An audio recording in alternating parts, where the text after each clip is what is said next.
So this Nexus Gains talk will focus on the fundamentals of Nexus thinking. We have two great speakers lined up who will provide conceptual foundations for Nexus thinking, examples, experiences developing and supporting the implementation of sustainable and equitable WEFE Nexus innovations with different stakeholder groups. So without further delay, I'd like to invite now our first presenter, Tafadzwanashe Mabaudi, to talk to us about introducing Nexus thinking, lessons from Southern Africa.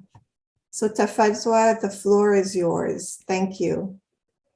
Thank you, Marlene. Let me share my presentation. And greetings to everyone. So I'm going to share with you, this is a presentation. I combined, I think, 2 or 3 presentations that we normally use for our WEFE Nexus masterclass. So, you know, it will be a bit of a stew, bit of everything in one. But just looking at the WEFE Nexus, starting to look at it from the term Nexus itself. It's a term that has always been there, which incidentally means to connect, and it has been used in philosophy, biology, and economics. And we adopted it into the WEFE Nexus, basically to speak to the connections between water, energy, and food. And there are various Nexus configurations that exist, which is why I termed my presentation Nexus Thinking, because we are basically talking about a thinking of, you know, interconnections, interlinkedness, and understanding of trade-offs and synergies, and how things move across from one sector to another. So the WEFE Nexus, which in Nexus Gains we've added E into to call it the WEFE Nexus, is basically one amongst a broad range of Nexus configurations. However, it has become the more prominent of the various Nexus types, mostly because of the attention that it has received in the last 10 years since the Bonn conference in 2011. However, the concept itself of the WEFE had, you know, emerged as a new discipline in the early 2000s. That's when the term was actually coined, and some of the early papers were written then. And then, of course, the Bonn conference in 2011 sort of brought it to prominence. And after that, it took off as, you know, a global approach for managing trade-offs. And when the SDGs were adopted in 2015, and the emphasis of, you know, the SDGs being interlinked, again, it quickly emerged as one of the key approaches because of its direct linkages to SDGs 2, 6, and 7, and the fact that it is also linked indirectly to several other SDGs. So its prominence only then increased, you know, from there. So it's the key thing about the WEFE Nexus, really, that has made it very interesting, is the fact that it provides, you know, a shift from the old paradigm, which used to look at things through one lens, a single lens, and therefore you had, you know, multiple ways of looking at things, which often created duplicity and multiplicity. So it offers what we call a multicentric or polycentric lens for assessing and understanding these trade-offs across the different sectors: water, energy, food, environmental ecosystems in this particular instance. Fadzwa, thank you. Can I please ask everyone to mute themselves if you're not speaking? There's a lot of feedback right now. Could you please mute yourselves if not speaking?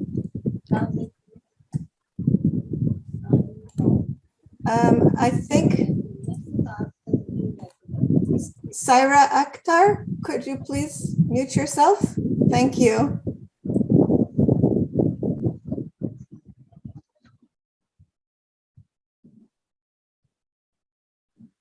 Okay, I think it's better now. Please go ahead. Thanks, Marlene. A lot of people ask questions around whether, what is the point of departure between the water energy food nexus approach and integrated water resource management, which has always been there. And it spoke about integration of water with other sectors.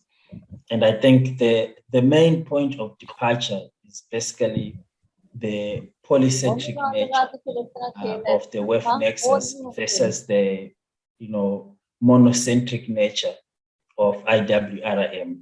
IWRM, although being integrated, the main criticism was that it was always perceived to be water-centric, in that it looked at things from the water perspective, how other sectors related or integrated with water. Whereas the WEFE nexus is more equal in that it does not place any one of the sectors as being more important than the other. It treats all sectors as being equally important. So it provides a more equitable dialogue or discourse space, and facilitates more equitable partnerships. And importantly, it helps an understanding of interlinkages and trade-offs more clearly, because you are not prioritizing any one sector over the other. If anything, it actually speaks against the notion of saying this is the more important sector than others. Hence, considerations in this particular domain should override any other considerations. And what we have learned from lessons here in the region in Southern Africa is that often those approaches where certain sectors take precedence over others then create imbalances, which we call trade-offs, which then challenge sustainability in the long term. In the case of climate change, it then creates instances of maladaptation. And examples are abound of what were thought to be, good interventions, but which eventually failed. In Southern Africa, we've got a lot of, small to medium irrigation schemes that were conceptualized as, increasing access to water for farmers and therefore increasing their income and transitioning them out of poverty. But there were certain considerations that were not made, especially the energy consideration.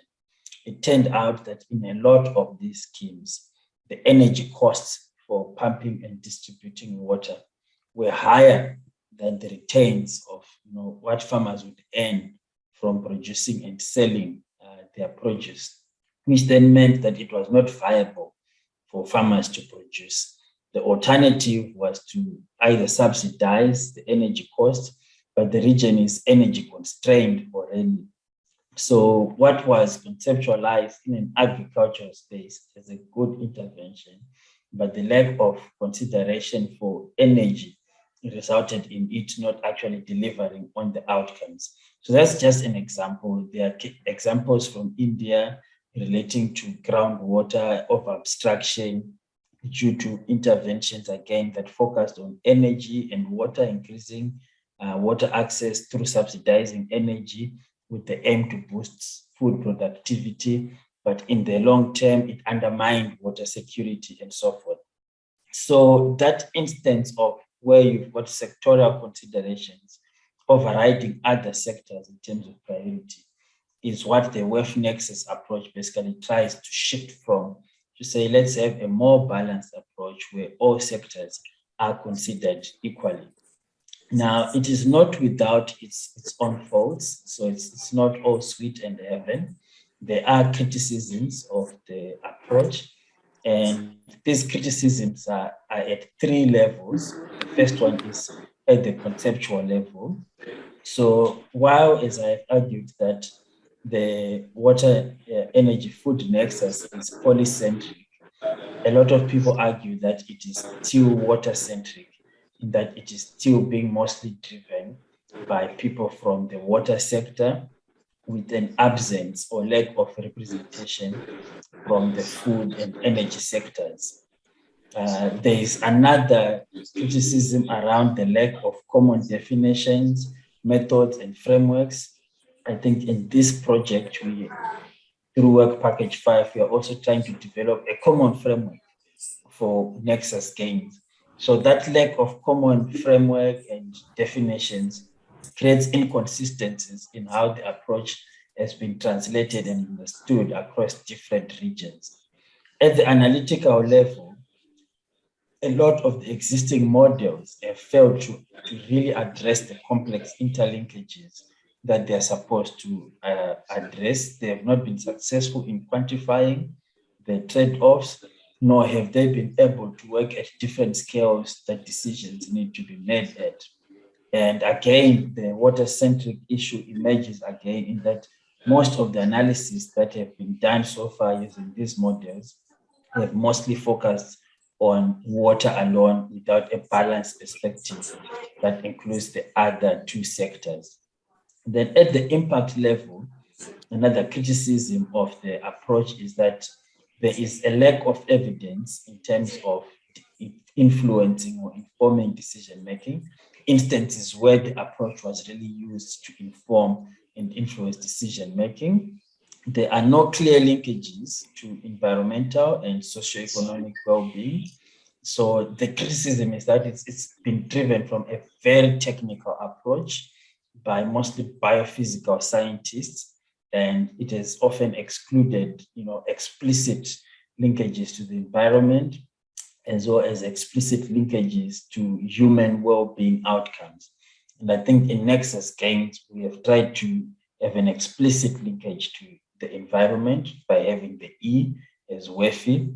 And in discussions, we did indicate that at the core of the Nexus is, human and environmental well-being. So I think in some way in Nexus Gains, we are trying to address some of the criticism that has been addressed towards the Nexus approach. Now, I don't think I have to talk too much to this slide around why a Nexus approach, but basically to say that, the demand for the three resources is increasing and is projected to continue increasing, whilst the drivers of stress are also projected to keep increasing in the medium to distant future. So there's a need to really manage the key resources with a view to sustainability. Now, coming to what we have done in Southern Africa, we have taken the approach and tried to domesticate it for the region. And we identified 4 priorities that we wanted the Nexus approach to inform. Area 1 was the attainment of simultaneous water, energy, and food securities. Area 2 was job and wealth creation. Area 3 was sustainable natural resource management. And Area 4 was facilitating regional integration and also integration across the different scales. And this was mostly to address the context in the region where we still have huge water, energy, and food insecurities, and environmental degradation is on the rise, which threatens a lot of livelihoods that depend on the natural resource base in those areas. What we did as part of this process was to develop a WEFE Nexus livelihood framework, mostly to try and address how the approach could be used to address or to improve and transform rural livelihoods, and to address several SDGs, in particular 2, 6, and 7. We took a systematic approach in doing this. And part of that approach involved a bit of systems approaches, which were guided by discourse. So it's a conducted several dialogues, science policy dialogues at various levels, and it helped us to map the system in terms of what are the key issues that are driving unsustainability within the WEFE system, and how then we can move from a vicious cycle to a more virtuous cycle, which is the green arrow talking about adaptation combined with mitigation, and how we can move into a more virtuous cycle that addresses the water, energy, and food insecurities and the impacts that they have on socioeconomic and livelihoods. So we took this systematic approach. This diagram is basically an outcome of mapping that was done with other people involved through dialoguing. We then asked ourselves now the question that how do we move beyond this conceptual framing to quantifying these trade-offs and really identifying where the imbalances are through a more analytical approach. So we developed an analytical tool based on a set of sustainability indicators. We used 4 pillars linked to security, which are availability, accessibility, self-sufficiency, and productivity. And this was underpinned by the multi-criteria decision method using AHP, pairwise comparison, to develop a composite index, which we called the WEFE Nexus index. So doing this sort of analysis, and I think here it's showing data for just 1 year, 2015, but doing this sort of analysis helped us to see that part of the challenge, as I said at the beginning, the overemphasis of one agenda over other agendas, then creating imbalances. So what we realized was in the region, there was an overemphasis on food self-sufficiency.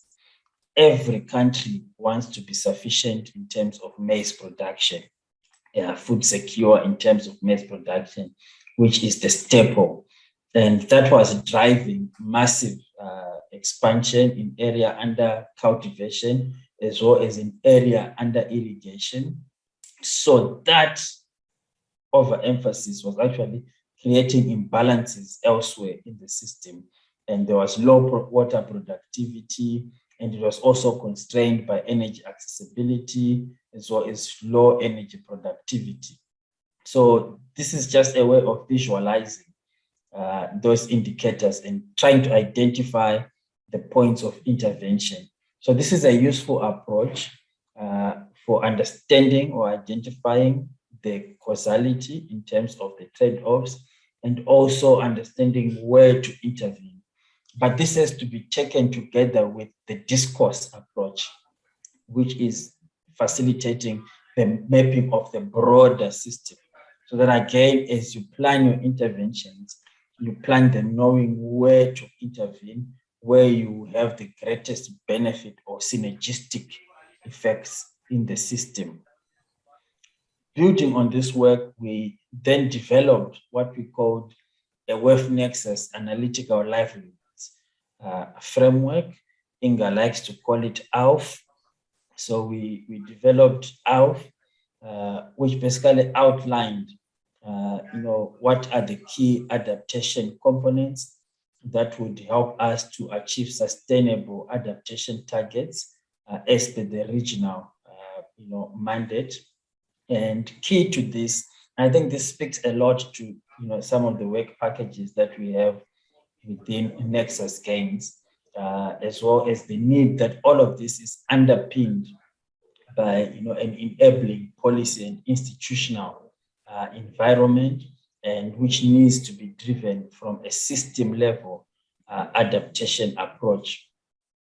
So to conclude, I mentioned earlier on the concept of the WEFE Nexus, and essentially it is about shifting paradigms and restructuring the partnerships that exist across multiple levels, moving from silos, which are driven by conventional paradigms, and moving more into a polycentric kind of transition, which informs sustainability transitions, balanced by mitigating trade-offs for sustainable development. So this means, so that contrasts of moving from silos to a polycentric. It means unlearning, because we have all been educated within silos and we have all been taught to be specialists within silos. So it means unlearning and learning new things, learning a different way of conceptualizing problems, not from a disciplinary perspective, but from a multi and transdisciplinary perspective. There's also the need to reframe the political economy, in which a lot of these decisions that lead to imbalances and trade-offs within the system exists. And to do that, we need to facilitate effective partnerships, of which the WEFE Nexus is a catalyst for doing that. There's need for joint evidence-based policymaking. So we need to generate the evidence base and also facilitate the partnerships that would facilitate the joint policymaking, which should have a positive effect on the political economy. So which inspirations, if any, can we derive from a WEFE Nexus approach? I would say collaboration, coordination, and co-implementation. Thinking beyond the water. Most of us are water experts. We need to think beyond the water. We need to reach out and be inclusive. A focus on governance, because a lot of these issues are underpinned by governance, which creates an enabling environment. So thank you very much for this. The tool that I was mentioning, it is available online, www.iwef.app. You can go online and play with it, and you can also do some assessments there. You can upload your own data, develop your own indicators if you want to. Thank you. Thank you so much, Tafadzwa. That's very, very rich, and a lot of food for thought, spanning from the science and the evidence to the discourse, the institutions, the partnerships.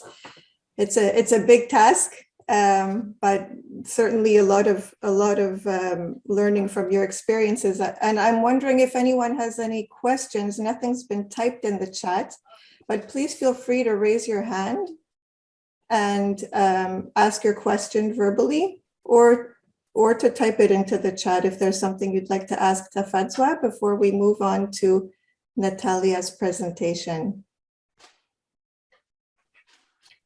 I'm just wondering, Tafadzwa, maybe while we wait and see if anyone else has a question, if there were some sectors in your experience that were particularly, were some sectors more receptive? Was there, how was the interaction, the institutional aspects? How did you manage those? Because we do tend to focus more on the science, but as you say, those are the real magic has to happen also in that institutional space.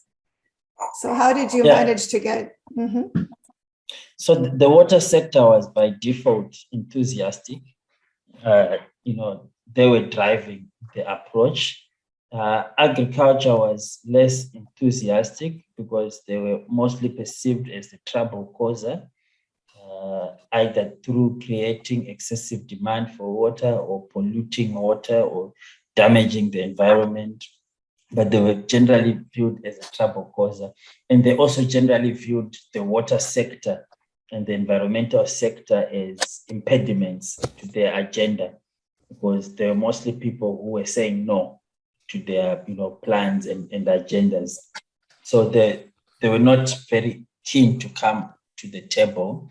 The energy sector basically did not see any need to convene dialogue with anyone, because they are a priority sector and their water use does not go through the normal permitting. So they don't really have to talk to water to get their permits, because they're a priority sector. So they generally didn't have any incentive to engage in dialogue with anyone. So we had to sort of reframe the approach to how we engaged each one of them. And so to the energy guys, we then reframed it in terms of the sustainability of energy and the security of energy and how it is water constrained. And in South Africa in particular, there is a conflict between energy expansion through coal mining and food production, because some of the areas that are ideal for coal or where there are large coal deposits fall within the 12% of South Africa's most arable land. So there's a conflict there between agriculture and energy production, as well as then energy also polluting some water resources that are used for agriculture.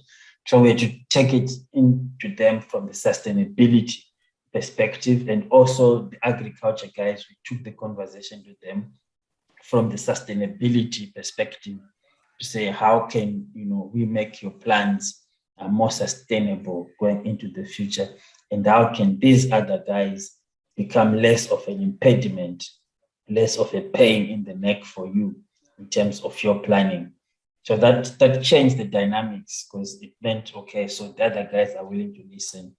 So we started having representation, but even up to now, I should concede that the energy sector representation is still lower relative to the water and food sector representation within the WEFE Nexus discourse. Thank you. There was a question from Sherwin Daniels. Did you want to ask your question? Thanks, Marlene. I think so far caught some of the things that I wanted to ask, particularly on the interplay between the competition for mining land versus agricultural land in South Africa. But he raises an interesting dilemma in particularly the pull of different policy departments. So, for example, if the energy sector doesn't really feel a need to be part of a discussion around water, that's important, particularly as we talk about coordination. And I think there it's important to also bear in mind that the involvement of some coordinating departments, typically your ministries of planning and your ministries of finance, because they're able to get these different actors inside the room. Because particularly as this is this stretches beyond just agriculture, energy, and food. It necessarily brings in aspects of social development. It brings in aspects of health. In a country like South Africa, where energy is very linked to coal mining, it does bring into mining and how as things like how you transition polluted lands into something that's useful for agriculture and rural development.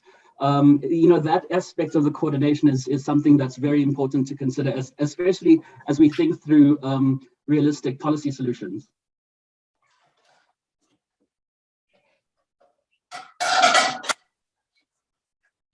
Do you want to respond to that, Francois? Yeah, I think he raises very key points. I was having a discussion earlier today, just before this meeting, where we are working to develop national working groups, WEFE Nexus working groups within SADC member states.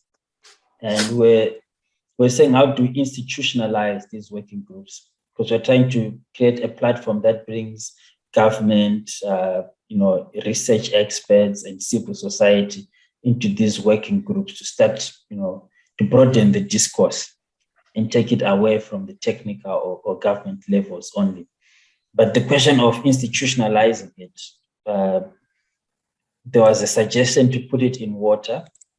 I countered that suggestion and I said, we need a neutral department, a planning department. And then it occurred to us then that in all the dialogues that we've had, so far we had not really involved the planning, which sometimes is intertwined with finance and economic planning departments, into the conversation, of which they are ideally positioned to coordinate a neutral dialogue. So I think it then links to one of the points that I was making, to say we need to broaden the WEFE Nexus beyond just the three sectors that are there, by including other sectors that can play a supporting and enabling role especially to facilitating the coordination and collaboration. So the planning ministries, especially in Southern Africa, the planning ministries would be a good way to institutionalize the WEFE Nexus and put in some governance framework to support the coordination across the three sectors without creating what people don't want, a super ministry that merges the three. Thank you. Thank you, Tafadzwa. There's another question from Natalia in the chat, but I would ask you to answer it in the chat if you can, please, so that we can give Natalia the floor. And also, if there are other links you want to share with us on the process, or you shared a link to the tool, but also maybe to your framework, please do so in the chat. I think many of us would be interested in seeing those. So thank you very much. And over to you, Natalia.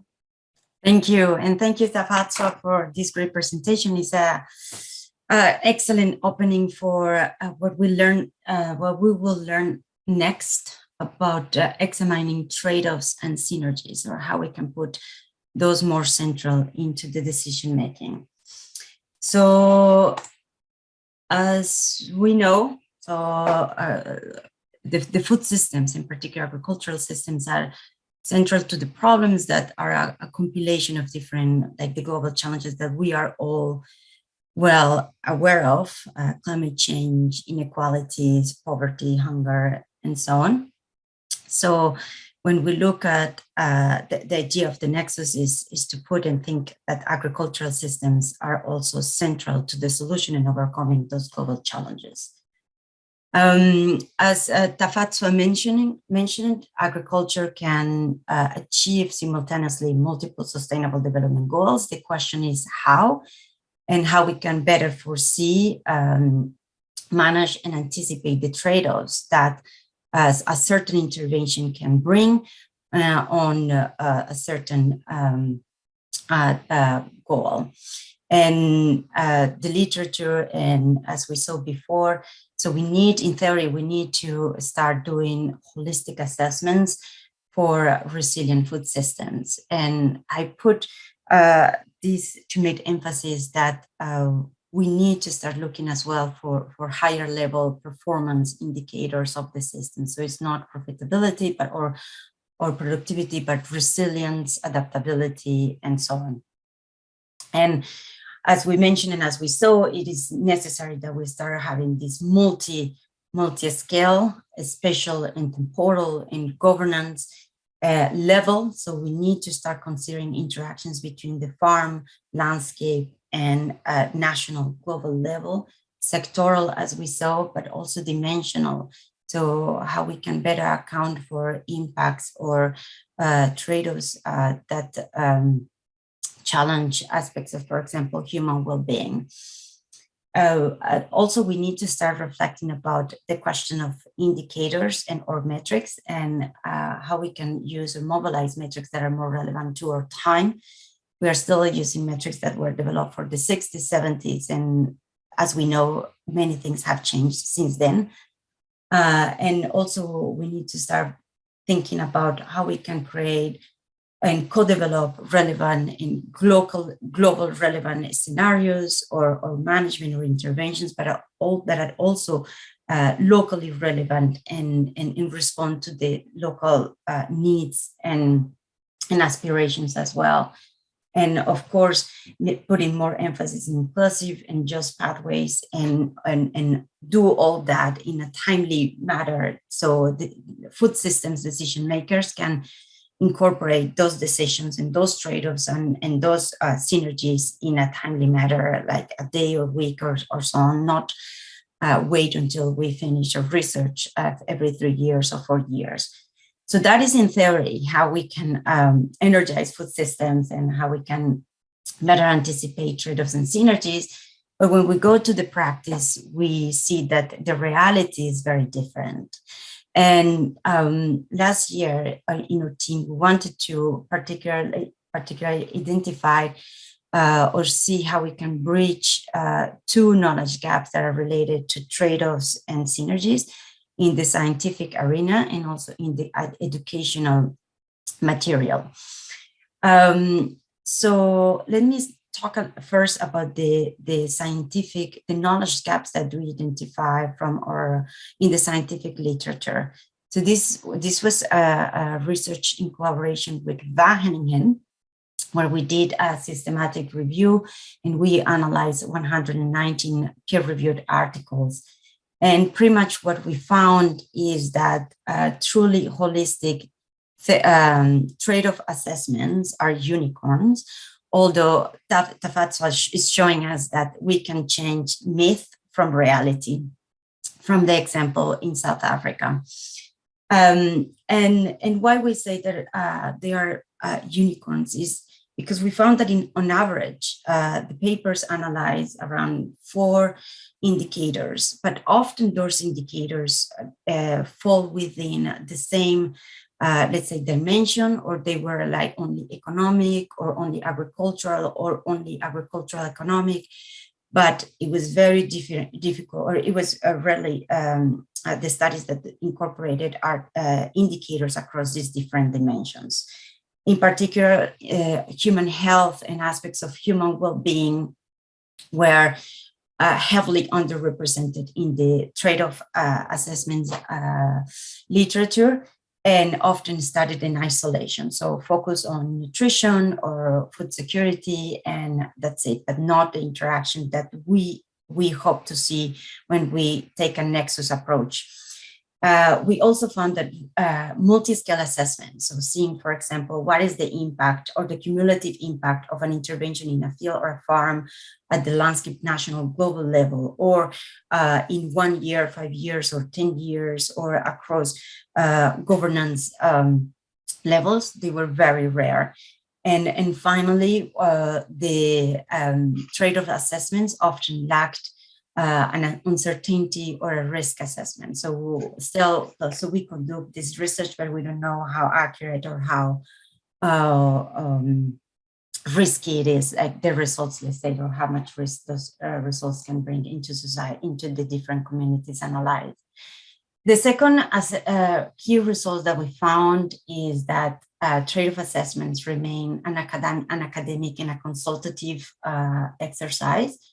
And we found that the 2 main stakeholders that are consulted are farmers and experts. So of course, this poses the question how we can move from consultation to co-development. And this is an open question to us as well in how we are going to make this change in the Nexus. And finally, in this slide, what I'm showing here is the indicators and then the metrics that are often measured across each one of these indicators. And the colors, what they show is the countries where they heavily or poorly evaluated those indicators. So lighter colors, that means that metric was commonly assessed in one country. But here, what I want to show to you is that still our research is, or trade-off assessment research is focused on yield, but other metrics, as Tafatwa was saying, we need to think in how the new models or how the models can better capture the realities and the complexities that food systems embrace, but also what are the new metrics that we need to put in place to better measure the performance of the systems that we are analyzing or that we are aiming to change or we are aiming to shift towards more sustainable management. And here we can see, as I say, like, yield, but other metrics like yield stability are poorly or less represented in the trade-off assessment. So those are knowledge gaps that we can improve. Probably useless is a strong word, but is the emphasis that I want to make to the point highlighted before about unlearning. We need to start learning, and complexity needs to be central to our learning process, and also new metrics and testing new ways of capturing the realities in performance is part of that process. Same for economic, we are focused on profitability, but less on, for example, if the interventions are going to be able to uplift people from poverty, when we know particularly that poverty is locked in by structural aspects. So Same for the human health and well-being aspects and power aspects of empowerment and gender equality are poorly captured in the trade-off assessment, even though we know that interventions can widen those, can compromise empowerment and widen the gender gap. And finally, we saw a variety of environmental aspects being captured or measured in the trade-off assessment, but still you can see that there's a huge geographical gap that needs to incorporate or have more this type of analysis in order to enable a transition towards sustainable food systems. Okay, so that's in terms of the knowledge gaps that we found in the literature assessing trade-off assessments, or doing trade-off analysis in agricultural systems. And if we have those knowledge gaps, also it means that in the education that or the trainings that are forming the people that are making the decisions and the researchers that are doing that research are lacking aspects of trade-off assessments. So that's why we also look at the educational gaps, and we wanted to explore on the online universe, what are the training analysis or the training material that exist and that specifically assess and help people to, like, understand how trade-offs can be assessed or how we can look for synergistic solutions in under this complex, let's say, when these demand understanding complexity and having a systems thinking. So we explore different platforms, and here I'm listing some of the platforms that we look at, and we found multiple learning materials regarding sustainable agriculture, ecosystem service evaluation, quantification, model business, and so on. But we did not find any training that particularly focused on trade-offs and synergies. And that's why we collaborated with over 50 experts and practitioners. And we developed the interactive learning modules where we focus on synergies and trade-offs in food, land, and water systems. In particular, we did that because we wanted to enhance the collaborative learning and help to push the frontiers of applied systems approach. And that goes back to the unlearning and the learning. And also the collaboration and the communication. We need to not only learn about how to do things better, but also learn about our failures and facilitate the cross experience and the cross-pollination across projects. We wanted as well to highlight and understand the linkages between various goals and between global and local agendas, and to support target users to access a diverse set of learning materials and lessons learned, and to connect and grow a community of researchers, practitioners, and decision makers in global and local efforts to anticipate and manage synergies and trade-offs. The learning modules were developed and targeted to a wide audience, so we consider that these will be useful for educators, students, public sector, private sectors, NGOs, and researchers. And now the learning modules are also hosted and maintained by the Academy, the Landscape Academy. And then quickly, just let me show you how the learning modules look like. So you can also access those through the agrolandscapes.org or the Landscape Academy, as I mentioned. And here you can also access the learning modules by looking at a specific spatial level, so at the plot of the farm. So examples looking at trade-offs or synergies at the plot level, at the community, at national or transboundary. Also assessments looking at the across the scales or concrete examples, how people are doing it, or doing models or assessments or and so on, tools and methods using insights, and also looking ahead, what we can do and what we need to do better. And here you can, sorry, I cannot see my pointer, so I cannot move, but you can look at the contributors here that were part of this collective effort. So now let me go back to the presentation. I will let you then explore the learning materials. But then we didn't want it to stop there. We wanted to see, okay, we look at scientific, the gaps in the scientific knowledge. We contributed with some tangible examples, how people are doing it, how are addressing trade-offs, even if it is not perfect, if it is not complete, is a first step that it will help us to keep moving. And then, okay, but what are next tangible examples that we can, or next steps that, actionable steps that we need to take to close those gaps. And that's what we also did, a collaborative backcasting exercise with some of the 50 or some of the 50 contributors. And then we identify key barriers that limit us for going forward and achieving this synergistic management that we want to have in the food systems. And we split those by the spatial level, so at the farm and landscape, where those actionable steps needs to take place. This is part of a perspective paper that is being put forward. And from that exercise with the collaborators and sharing experiences and everything, also what we found is that we reinforce the need of shifting paradigms. And in particular, we need first to move on. It's time to move on. And we need to accelerate the shift from production maximization to embracing multiple goals optimization.